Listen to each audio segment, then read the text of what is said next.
আসসালামু আলাইকুম viewers, English typing টিউটোরিয়ালের একটি নতুন ভিডিও নিয়ে আপনাদের সামনে হাজির হয়েছি।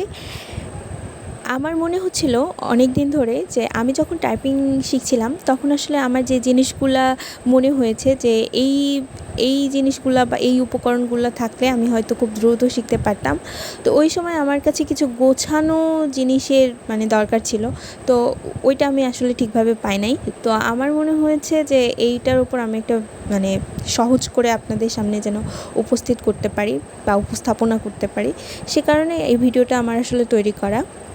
তো আমি চেষ্টা করেছি আমার মতো করে যেই জিনিসগুলো দিলে আসলে টাইপিংটা আপনারা খুব সহজেই শিখতে পারবেন সেভাবে দেওয়ার। তো এখানে আপনাদের একটা কি দেখানো হয়েছে। এই কিটা আসলে একটা মিনি কি, যেই কিয়ের মধ্যে সবগুলো কি নাই।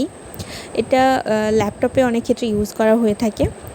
এই মিনি কিটা, এই কিয়ের মধ্যে আলফাবেটিক কি আছে, নিউমেরিক কি আছে, ফাংশন কি আছে এবং বিভিন্ন কন্ট্রোল কি আছে, এটুকুই আছে এখানে। এবার আপনাদেরকে একটা ফুল কিবোর্ড দেখায়। এই যে এখানে দেখতে পাচ্ছেন, এই কিবোর্ডটা হচ্ছে একটা ফুল কিবোর্ড। যে কিবোর্ডের মধ্যে আমি যেই মিডিলে 3টা দেখাচ্ছি এটা হচ্ছে আলফাবেটিক কি। তো এইখানে হচ্ছে ওই যে ABCD এ থেকে যে পর্যন্ত যেগুলো আছে এই জিনিসগুলো আমাদের সবচেয়ে বেশি ইউজ হয়।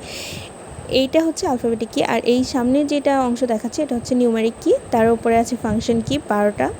আর এগুলো হচ্ছে কন্ট্রোল কি, যেগুলো দেখতে পাচ্ছেন এগুলো হচ্ছে কন্ট্রোল কি, যেটা আসলে কম্পিউটারকে এই কিবোর্ড দিয়ে কন্ট্রোল করা হয়। তারপরে দেখতে পাচ্ছেন অ্যারো কি, তার উপরে আছে এক্সট্রা কি, আর এটা হচ্ছে নাম্বার প্যাড। আমি আপনাদের সুবিধার্থে আরেকবার দেখিয়ে দিচ্ছি। ওপরের লাইনটা হচ্ছে F12 পর্যন্ত, এটা হচ্ছে ফাংশন কি। তারপরে আছে নিউমেরিক কি, এই যে নিউমেরিক কি, এগুলো হচ্ছে কন্ট্রোল কি, এগুলো হচ্ছে আলফাবেটিক কি, এগুলো এক্সট্রা কি হিসেবে ইউজ করা হয়ে থাকে। এগুলো হচ্ছে অ্যারো কি এবং এগুলো হচ্ছে নাম্বার প্যাড। এটা হচ্ছে স্পেস বার, এটা কন্ট্রোল শিফট এবং ক্যাপস লক। এইটা হচ্ছে ব্যাকস্পেস এবং এটা দিয়ে ডিলিট করা হয়, এবং নিচেরটা হচ্ছে ইন্টার।